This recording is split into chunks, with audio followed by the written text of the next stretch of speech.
L'uranium est en fait de l'énergie libre sous la forme de minerais, pratiquement inépuisable. Une seule barre pourrait alimenter en électricité une famille entière sur toute une vie. Et vous connaissez la meilleure? Une livre d'uranium coûte à peine 35 $. Pour les gardiens du troupeau qui avaient la main mise sur le monde, pas question de laisser cette énergie à la disposition des peuples. Quand on y réfléchit, on se rend compte en effet qu'il y a plusieurs choses très bizarres autour de la radioactivité. Déjà pour commencer, je me demande comment Pierre et Marie Curie ont fait pour survivre si longtemps à leurs travaux. C'est vrai, ils ont travaillé en aveugle durant des années, avec des tonnes de minerais d'uranium. Ils ont fait énormément d'expériences, manipulé toutes sortes de matières radioactives, sans protection aucune, sans avoir la plus petite idée des dangers qui les menaçaient, et les limites à ne pas dépasser. Et en dehors de quelques petites malheureuses brûlures, ils n'ont jamais eu aucun problème. Pourtant, Pierre et Marie Curie ont découvert le polonium, qui est 400 fois plus radioactif que l'uranium, puis le radium, 900 fois plus radioactif. On aurait pu s'attendre à ce qu'un jour, à force d'expérimenter tout azimut, Pierre Curie boive une fiole de radium pour tester et avale la rasade de trop ou qu'il inhale malencontreusement du polonium qui est très toxique. Eh bien non, il est mort au bout de 11 ans d'expérience alors qu'il traversait la rue en courant comme un jeune homme.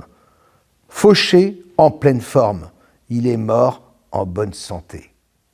Quant à Marie, qui a passé 30 ans avec ses produits radioactifs, on nous a dit qu'elle avait fini par mourir sans doute à cause de sa trop longue exposition aux radiations. Je veux bien le croire, mais ce n'est même pas sûr car enfin, elle a quand même vécu jusqu'à l'âge de 66 ans. Quand on considère que dans les années 30, l'espérance de vie d'une femme en France ne dépassait pas les 55 ans, ça tient du miracle. Vous voyez, c'est toutes ces choses-là qui me font bizarre, moi. En réalité, il est très difficile de dire si la radioactivité est vraiment aussi dangereuse qu'on nous le dit.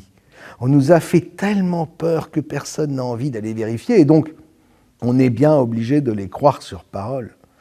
Pourtant, à y regarder de plus près, les États n'ont jamais pu établir de chiffres précis quant à sa dangerosité. Ça dépend de tellement de paramètres qu'au bout du compte, plus personne ne peut plus rien y comprendre. Les chiffres du taux d'exposition létale rapportés au temps d'exposition varient énormément et sont même parfois contradictoires. Il n'existe aucun consensus, ni aucune certitude là-dessus. Il y a comme un flou énorme autour de cette question. Il se trouve que Marie Curie a rapidement orienté ses recherches dans le domaine médical. Grâce aux radiations produites par le radium, elle espérait développer des traitements contre le cancer, déclaré fléau de l'humanité pour la première fois en 1906. Tout ce qui était radioactif semblait porteur de grandes promesses pour l'humanité et notamment au niveau de la santé. C'était l'époque des lotions radioactives pour bébés, des crèmes rajeunissantes et même des cigarettes au radium. Une danseuse fort connue à l'époque avait même demandé à Marie la confection d'un costume phosphorescent en radium. Non mais je vous vois sourire, mais je ne pense pas que les scientifiques de l'époque aient été assez stupides pour ne pas voir les dangers de la radioactivité. Ils connaissaient les effets de brûlure du radium sur la peau et la toxicité du polonium inhalé ou ingéré. Mais il semble que le danger des radiations ne présentait rien d'insurmontable ou qu'on ne puisse pas contrôler. Rien d'équivalent, en tout cas, à l'idée qu'on s'en fait aujourd'hui. L'utilisation de l'uranium, 900 fois moins radioactif que le radium, a d'ailleurs continué de se répandre largement dans l'industrie tout au long du XXe siècle, et ce, au moins jusque dans les années 70.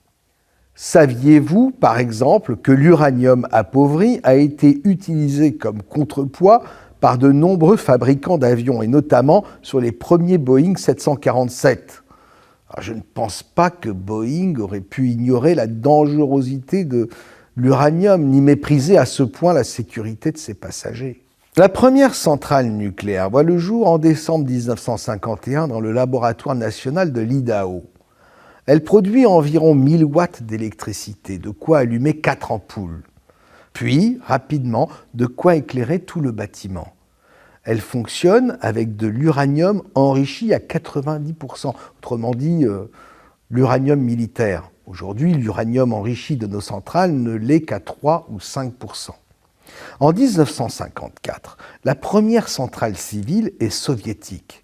Les Français et les Britanniques leur emboîtent le pas 2 ans plus tard, et les Américains suivront en 1957.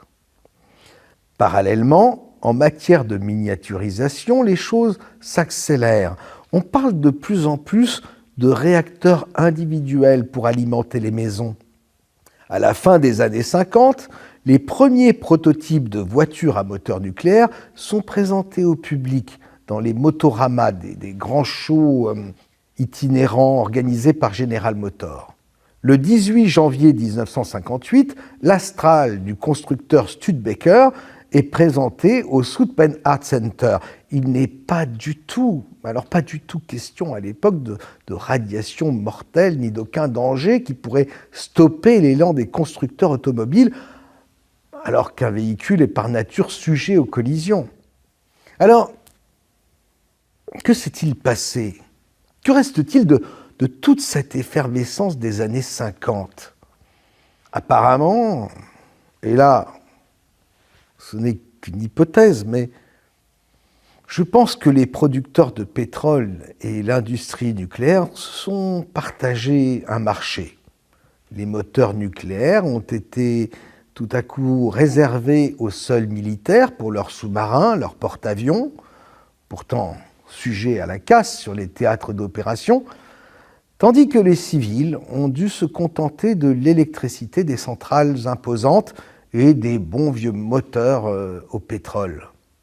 Pour réussir ce rétro-pédalage, il a fallu amorcer un virage à 180 degrés et insuffler en douceur l'idée que la radioactivité était très dangereuse. Cette peur était d'autant plus facile à implanter qu'elle surfait sur celle de la bomba. C'est ainsi que l'on vit apparaître sur les écrans à l'époque le personnage de Godzilla, monstre né des mutations génétiques résultant d'Hiroshima et Nagasaki. Finalement, les ingénieurs et ouvriers qui travaillaient depuis les années 50 sur les premières centrales ont vu débarquer des hommes en combinaison blanche et masque intégral, compteur Gégère en main. Ces hommes en blanc sortis de nulle part leur ont dit de tout arrêter immédiatement, et à la stupéfaction générale des travailleurs du nucléaire, ils ont expliqué à quel point l'uranium était dangereux et qu'une simple exposition à la radioactivité suffisait pour causer la mort. Stupéfaction, incompréhension, car les ouvriers et les cadres qui avaient participé à l'installation des premières centrales se souvenaient d'un temps pas si lointain où ils formaient une chaîne humaine et se passaient les barres d'uranium de main en main jusqu'à la piscine. Les plus crédules ont fini par paniquer, leur sang s'est glacé dans leurs veines, ils se voyaient déjà morts. Mais les années passant, d'autres ont fini par comprendre l'entourloupe. Je sais, vous n'êtes pas obligé de me croire, mais peut-être allez-vous croire Galen Winsor. I'm pleased to have as our guest Mr. Galen Winsor from Richland, Washington. I first heard of Galen from a tape that somebody gave to me some months ago, and I found his story to be absolutely fascinating. His story is unique, to say the least. Galen has been in 77 different cities in the last 2 years lecturing on the subject of nuclear energy. The majority of his life, the last 35 years, he spent processing plutonium from nuclear reactor sites. He has worked in the Manhattan Project facilities in Hanford, Washington, Oak Ridge National Laboratories and Nuclear Plant in Oak Ridge, Tennessee, General Electric's Midwest Fuel Recovery Plant in Morris, Illinois, General Electric's Fuel Fabrication Facility in San Jose, California, and Wilmington, North Carolina. And he's worked in every major reactor decommissioning project around this nation up to this present time. But in September 1950, I got into this thing called plutonium processing when we did it barehanded, without instruments, without coveralls. We had some of the most peculiar acid burns in some of the shirts. And I found one of those the other day. It's got acid burns all up the front of it. Plutonium on it, too. Amazing.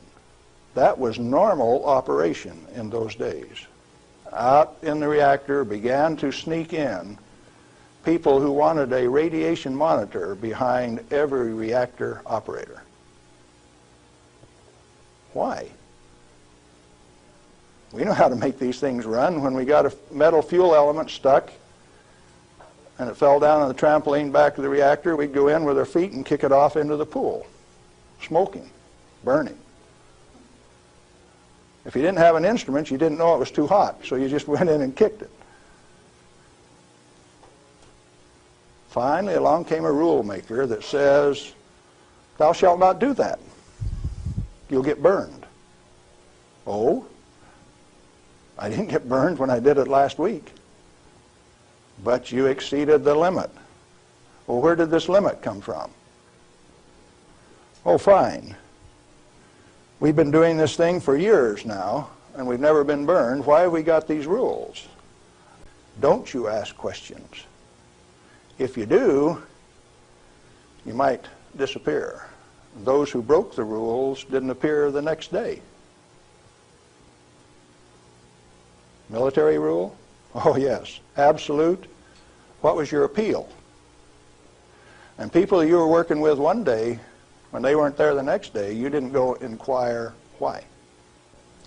Well, 2 years ago, I started traveling for American Opinion Speakers Bureau, and one of the documents that they had was Major Jordan's diary. A story of shipping the technology and the material that was developed at Hanford in 1944 directly to Russia on U.S. Air Force planes out through Great Falls, Montana, Fairbanks, Alaska, under the auspices of one Harry Hopkins,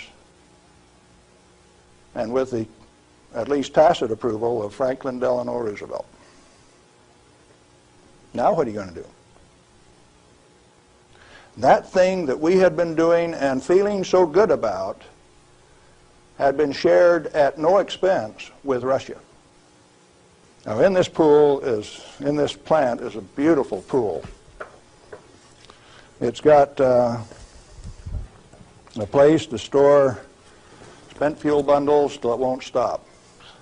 660,000 gallons of water, demineralized, just as clear and pretty as it can be. Heated to 100 degrees Fahrenheit when the outside temperatures are minus 20, wind chill factors down to a minus 60, and I found out that I could swim in that rascal. You turn off the lights at night and it had a light blue Cherenkov effect. And this kid from Nevada that never could pass up a warm swimming hole used to go swimming in that pool. There wasn't anybody that had the nerve to swim with me, but since I was manager of safety and analytical service at this plant, it was mine to use. I had the bottle of it last time I went swimming, why I filled this 2-liter bottle with water and washed it off on the outside in the shower when I washed me off on the outside so that we didn't tattletale. You know, radioactive material is just a trace or a tattletale. So you got to get it off so they won't know that you've been swimming in the pool and drinking the water. So I took this bottle in and set it on my desk. And who would suspect that the manager of safety and analytical service had a bottle of spent fuel pool water sitting on his desk and he drank a glass of it every day?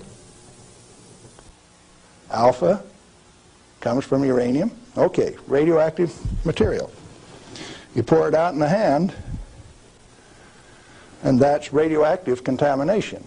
Is it radioactive? Yeah, it is. Very radioactive. Now, decontamination is nothing but scooping it back up and putting it into the bottle. I just now decontaminated my hand. No, I didn't do such a good job. Not good at all. Is it still radioactive? Yeah, that's called residual radioactivity.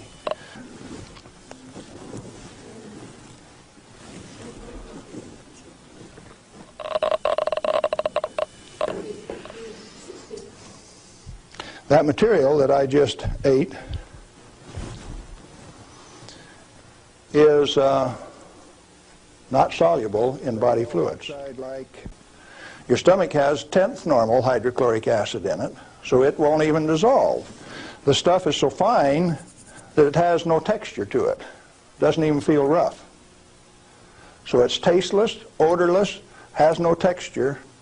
How is it supposed to hurt me?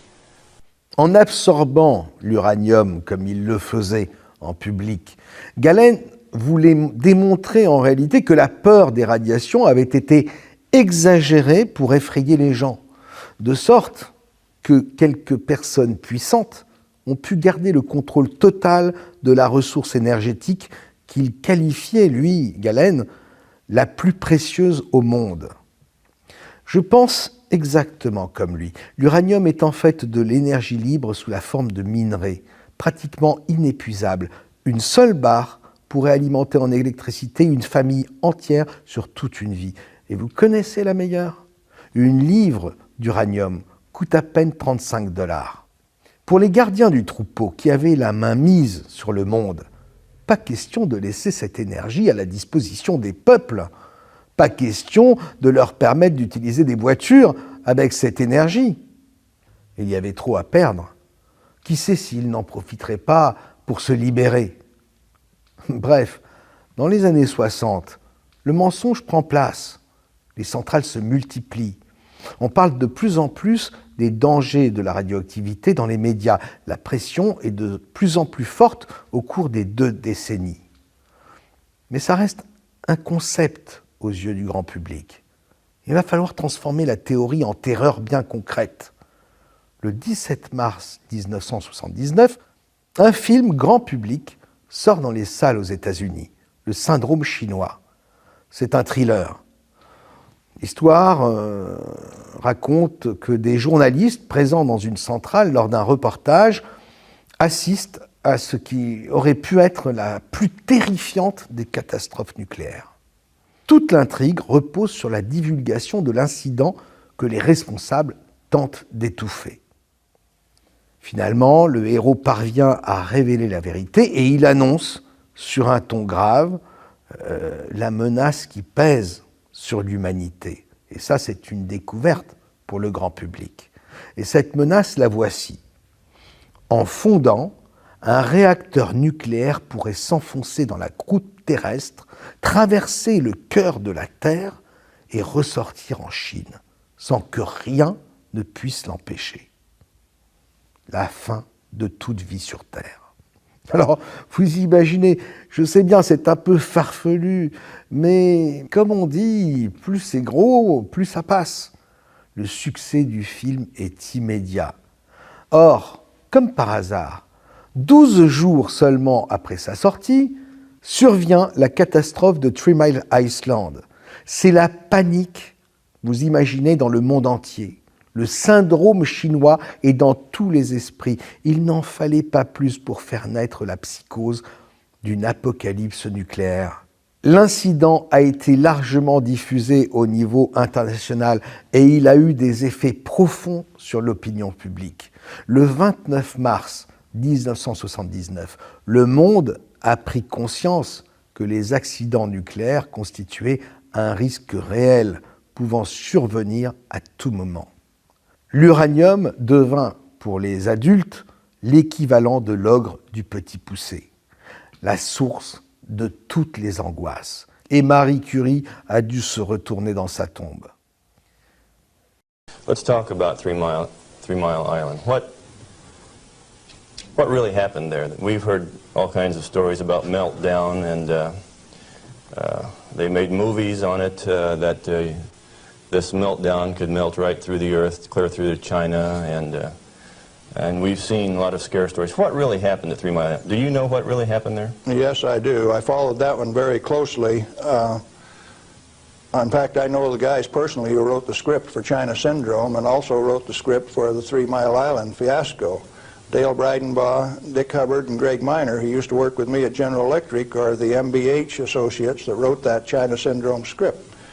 And not only that, remember that was the time China Syndrome came out, Jane Fonda starring, 14 months ahead of the TMI-2 accident. It was predicted in writing in New York State that that accident would happen 1 year from the date that that 3 Mile Island 2 reactor started up. It started up in March 1978, and it went down March 28, 1979, right on the day, 1 year anniversary. In other words, with 14 months advance notice, the industry still went along with the sham. Nothing happened there except that the owner, the operator, and the regulators conspired to turn it off. And so, no, the fuel didn't melt. The China Syndrome is a scriptwriter's fantasy. So there was no accident at 3 Mile Island? No, they did it on purpose. Eh bien, je pense que nous en sommes exactement là aujourd'hui avec l'uranium. Les normes ont été rabaissées des millions de fois pour nous faire peur, pour pas qu'on s'en approche, pour pas qu'on ait l'idée de le voler, surtout pas le voler. Faites l'expérience, laissez une barre d'uranium avec son logo terrifiant en pleine rue, à la vue de tous, et vous verrez que même le voleur le plus aguerri s'enfuira en courant. Ce logo est génial, plus efficace que la tête de mort sur les poisons. Pourtant, comme disait Galem, qui était bien placé pour le savoir, l'uranium est la ressource énergétique la plus précieuse au monde. L'opération de propagande antinucléaire à grande échelle débutée dans le courant des années 60 venait d'atteindre son point culminant avec l'incident de 3 Mile Island. Et l'idée que les responsables industriels cachaient la vérité au public, comme dans le film Le syndrome chinois, amplifia la défense des populations envers cette énergie. Provocation ultime, après 23 ans d'analyse, plusieurs rapports scientifiques ont conclu que cet incident n'avait provoqué ni décès, ni blessures ou effets néfastes sur la santé. Mensonge, ont protesté les antinucléaires qui s'appuyaient évidemment sur d'autres rapports qui affirmaient le contraire. L'opacité des industriels a eu pour effet d'attiser la haine des militants jusqu'au fanatisme. Le mensonge marchait presque trop bien. Quoi qu'il en soit, je vous l'ai dit, la peur ne dure qu'un temps. Il faut toujours l'alimenter. L'incident de 3 Mile Island n'avait peut-être pas suffi, d'autant que dans le milieu des années 80, les interventions de Galem Windsor, que nous avons vues plus haut, commençaient à ouvrir les yeux de certains sur la supercherie atomique. Il fallait arrêter ça tout de suite, et il fallait frapper fort. En 1986, c'est la catastrophe de Tchernobyl. Cet accident nucléaire majeur avec la fusion du cœur du réacteur numéro 4 allait traumatiser le monde. L'explosion a provoqué la libération d'importantes quantités d'éléments radioactifs dans l'atmosphère, provoquant sur le très long terme une très large contamination de l'environnement.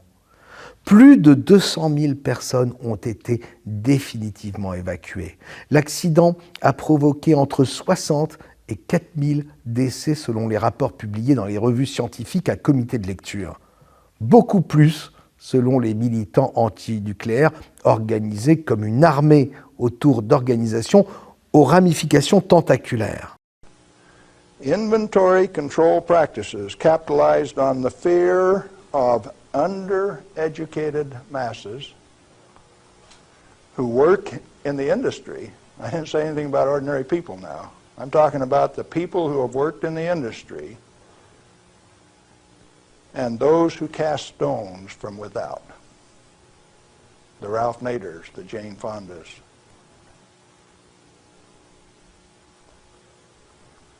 Now, it doesn't take you much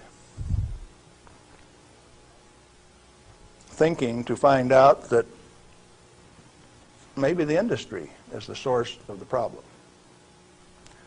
The industry is the one that made up the committees that made the rules that the Congress enforced. You ever thought of it that way? On a dit que la construction de la centrale avait été réalisée sans respecter les normes en vigueur. Mais ça, moi j'ai envie de dire que c'est une généralité qui touche presque toute l'industrie nucléaire. N'oubliez pas que les autres réacteurs de la centrale de Tchernobyl ont continué de fonctionner jusqu'en décembre 2000.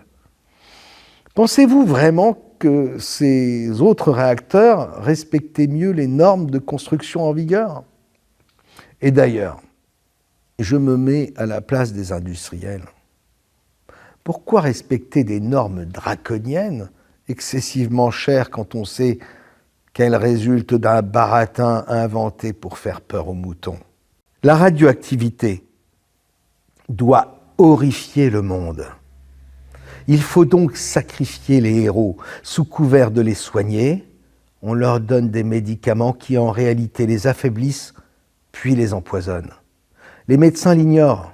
Ils n'ont pas la possibilité de connaître la composition des pilules expérimentales qu'on leur donne et qu'ils administrent à leurs patients. Tout le monde tombe rapidement malade.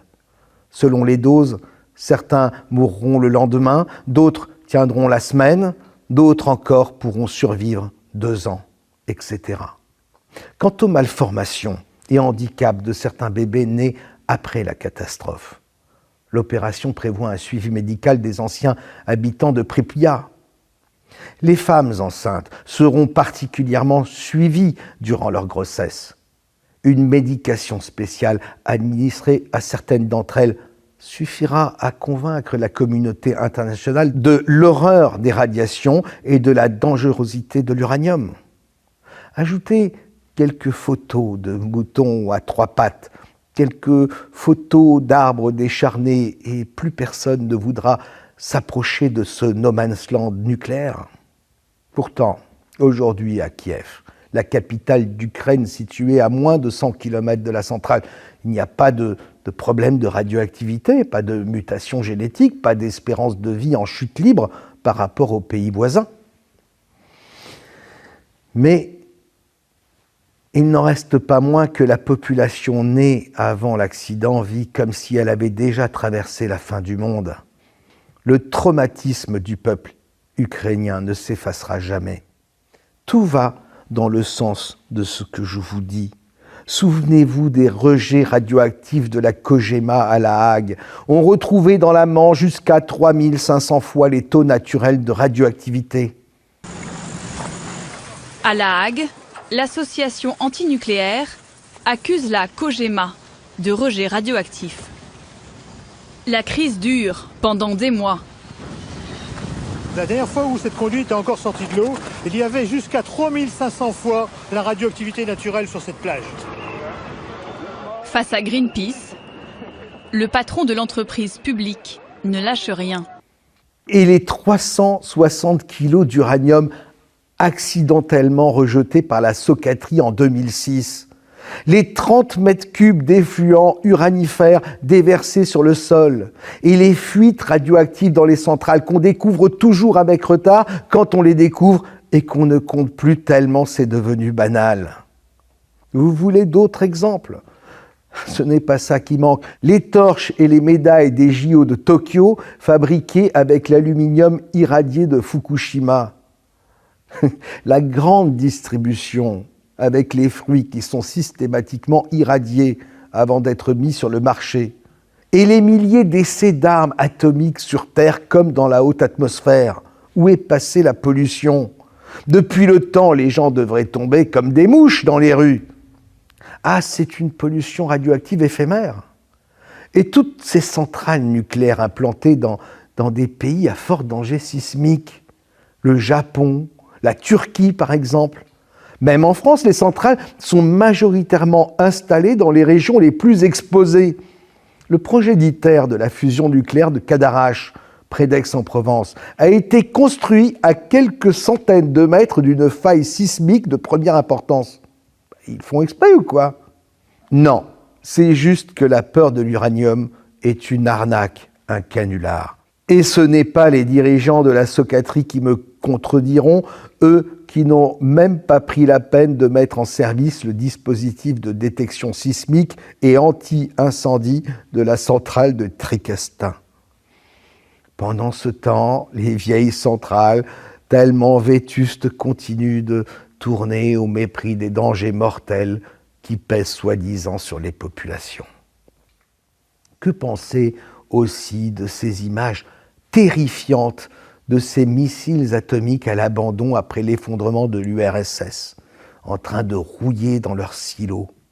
Que penser de cette flotte de sous-marins nucléaires aux plaies béantes par lesquelles suintaient les combustibles radioactifs qui se déversaient dans le port de Mourmansk? Aujourd'hui, comme par miracle, plus rien. La communauté internationale se réjouit. Il a fallu 40 ans d'efforts pour nettoyer Mourmansk. Je me demande vraiment comment un tel nettoyage est possible. Lorsque le mal est fait avec la radioactivité, on nous a toujours dit que la pollution radioactive perdurait sur des milliers d'années. De deux choses l'une. Soit on nous ment sur le nettoyage, soit on nous a menti à propos de la pollution censée s'étendre sur des milliers d'années. En tout cas, les deux affirmations ne peuvent pas coexister dans la même réalité. On se souvient, enfin, des tonnes de déchets radioactifs jetés dans l'océan Atlantique, la mer du Nord, la mer Baltique. L'océan était devenu une vraie poubelle radioactive. Je me souviens encore de ces documentaires des années 60. On voyait dans ces documentaires des bateaux jetant par-dessus bord des dizaines de milliers de bidons remplis de déchets nucléaires. C'était l'horreur. De quoi faire des cauchemars pendant des nuits entières. L'annonce d'une apocalypse inévitable qui allait tous nous rattraper. Mais là encore, rien. On continue de pêcher dans la mer Baltique, de se baigner, et le temps passe et tout semble oublié. On comprend mieux pourquoi nos centrales sont si peu protégées, vu l'extrême dangerosité prétendue de l'uranium. Une armada de militaires, de policiers et de gendarmes devrait être présente pour sécuriser la place. Au lieu de ça, les drones se baladent, les militants écologiques peuvent y passer le week-end pour y pratiquer l'escalade sans jamais être stoppés. Si on s'en tient aux théories officielles, tous les comportements que je viens d'énumérer sont totalement irresponsables. Ça n'a aucun sens. Même pour un politique, même pour un industriel, il y a quand même des limites à l'incompétence, à l'incurie et à la cupidité. La vérité est forcément ailleurs. De toute évidence, le danger de l'uranium est un leurre, un repoussoir pour maintenir les peuples en esclavage. Et leur mensonge a tellement bien pris qu'au moment du fameux nuage de Tchernobyl, les autorités françaises, à l'image d'un professeur Pierre Pellerin, pris à leur propre piège, ne savaient plus comment rassurer les Français. À 10 becquerels par mètre cube d'air, et maintenant c'est redescendu à moins de 2,5 becquerels par mètre cube ce matin. Il s'agit d'une radioactivité qui est notable, qui est mesurable, mais qui ne présente aucun inconvénient sur le plan de la santé publique. Pourquoi EDF n'a jamais tenu compte dans ses factures d'électricité du coût exorbitant que représenterait à l'avenir le démantèlement de ces centrales? C'est un peu ballot, non? Sauf à penser que les dirigeants savaient déjà à l'époque que ce démantèlement ne coûterait rien et qu'il serait toujours temps de s'en occuper plus tard, à un moment où l'attention des moutons serait occupée par une autre peur. L'accumulation des mensonges en contradiction avec les faits conduit toujours à des incohérences, et les incohérences à des impasses. Une petite parenthèse, puisque je parle ici de moutons. Au commencement, les écologistes dont les mouvements étaient encore embryonnaires étaient classés parmi les moutons récalcitrants. L'ufologie épousait d'ailleurs entièrement la cause écologique.